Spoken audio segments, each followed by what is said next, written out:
क्या आप यकीन करेंगे कि सिर्फ 23 साल का एक नौजवान ऐसा तूफान बन गया था जिसने पूरे ब्रिटिश साम्राज्य को हिला दिया था। यह कहानी है उस युवक की जिसने हंसते हंसते फांसी का फंदा चूम लिया और भारत की आजादी की लड़ाई को एक नई आग दे दी। उस युवक का नाम था भगत सिंह। भगत सिंह का जन्म 28 सितंबर 1907 को पंजाब के बंगा गांव में हुआ था, जो उस समय ब्रिटिश भारत का हिस्सा था और आज पाकिस्तान में है। उनका परिवार पहले से ही देशभक्ति की भावना से भरा हुआ था। उनके पिता किशन सिंह और चाचा अजित सिंह अंग्रेजों के खिलाफ आंदोलन में सक्रिय थे, इसलिए बचपन से ही भगत सिंह के घर का माहौल क्रांति और देशभक्ति से भरा हुआ था। कहा जाता है कि जब भगत सिंह बहुत छोटे थे तब उनके पिता उन्हें खेतों में लेकर गए और मजाक में पूछा कि वह क्या बो रहे हैं। भगत सिंह ने मासूमियत से जवाब दिया, मैं बंदूकें बो रहा हूँ ताकि जब ये उगे तो हम अंग्रेजों को देश से भगा सकें। ये बात सुनकर उनके परिवार को समझ आ गया था कि यह बच्चा साधारण नहीं है। बचपन में ही उनके अंदर देश के लिए कुछ बड़ा करने की आग जल चुकी थी। 1919 में एक ऐसी घटना हुई जिसने भगत सिंह के दिल और दिमाग को हमेशा के लिए बदल दिया। यह घटना थी जलियांवाला बाग हत्याकांड। इस घटना में अंग्रेज जनरल रेजिनाल्ड डायर के आदेश पर हजारों निहत्थे भारतीयों पर गोलियां चला दी गई थी। उस समय भगत सिंह केवल 12 साल के थे। जब उन्हें इस घटना के बारे में पता चला तो वे अगले ही दिन अमृतसर पहुंच गए। वहां उन्होंने उस जगह की खून से सनी मिट्टी अपने हाथों में उठाई और उसे एक बोतल में भरकर अपने साथ ले आए। कहा जाता है कि वे उस मिट्टी को रोज देखते थे और अपने आप से वादा करते थे कि एक दिन वे इस अन्याय का बदला जरूर लेंगे। इस घटना के बाद उनके अंदर अंग्रेजों के प्रति गुस्सा और आजादी के लिए संघर्ष करने की इच्छा और भी मजबूत हो गई। पढ़ाई के दौरान उन्होंने कई क्रांतिकारी किताबें पढ़ी और दुनिया भर की क्रांतियों के बारे में जाना। वे खास तौर पर समाजवाद और क्रांतिकारी विचारों से प्रभावित हुए। बाद में उन्होंने लाहौर के नेशनल कॉलेज में पढ़ाई की, जहां उन्होंने युवाओं को जागरूक करने के लिए नाटक और भाषणों का सहारा लिया। धीरे धीरे वे क्रांतिकारी संगठन हिंदुस्तान सोशलिस्ट रिपब्लिकन एसोसिएशन से जुड़ गए, जिसका उद्देश्य था ब्रिटिश शासन को खत्म करना और भारत को स्वतंत्र बनाना। 1928 में भारत में साइमन कमीशन के खिलाफ बड़े बड़े विरोध प्रदर्शन हो रहे थे। इस विरोध का नेतृत्व महान नेता लाला लाजपत राय कर रहे थे।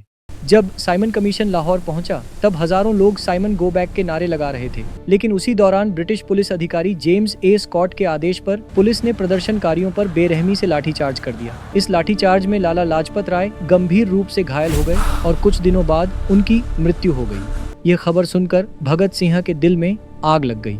उन्होंने कहा था, लाजपत राय की मौत का बदला लिया जाएगा। इसके बाद भगत सिंह ने अपने साथियों के साथ मिलकर एक योजना बनाई।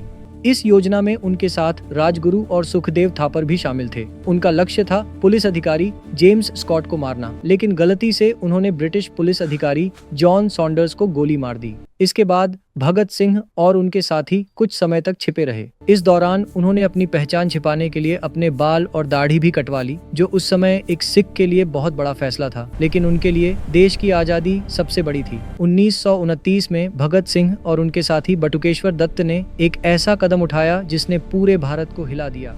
उन्होंने दिल्ली की केंद्रीय विधानसभा में बम फेंका, लेकिन यह बम किसी को मारने के लिए नहीं था। इसका उद्देश्य केवल ब्रिटिश सरकार को एक संदेश देना था। बम फेंकने के बाद दोनों ने भागने की कोशिश नहीं की। उन्होंने वहीं खड़े होकर इनकलाब जिंदाबाद और साम्राज्यवाद मुर्दाबाद के नारे लगाए और खुद ही गिरफ्तार हो गए।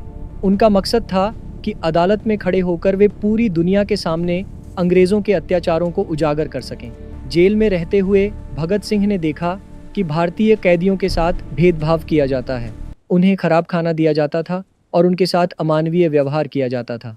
इसके विरोध में भगत सिंह और उनके साथियों ने लंबी भूख हड़ताल शुरू कर दी। ये हड़ताल कई दिनों तक चली और पूरे देश का ध्यान उनकी ओर खींच लिया। धीरे धीरे भगत सिंह भारत के युवाओं के लिए एक प्रेरणा बन गए। उनकी बहादुरी और निडरता ने पूरे देश में आज़ादी की नई लहर पैदा कर दी, लेकिन ब्रिटिश सरकार अब उन्हें किसी भी कीमत पर खत्म करना चाहती थी। लंबी सुनवाई के बाद अदालत ने भगत सिंह, राजगुरु और सुखदेव को फांसी की सजा सुना दी। देश भर में लोग उनकी सजा माफ करने की मांग कर रहे थे, लेकिन अंग्रेज सरकार ने किसी की नहीं सुनी। आखिरकार 23 मार्च 1931 की शाम को लाहौर जेल में भगत सिंह, राजगुरु और सुखदेव को फांसी दे दी गई। कहा जाता है कि फांसी से पहले भी भगत सिंह के चेहरे पर डर नहीं था, बल्कि मुस्कान थी। वे इनकलाब जिंदाबाद के नारे लगाते हुए फांसी के तख्ते तक गए।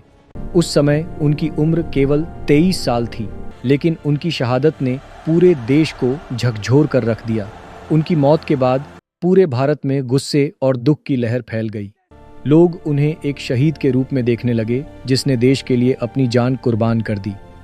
आज भी भगत सिंह का नाम भारत के इतिहास में अमर है।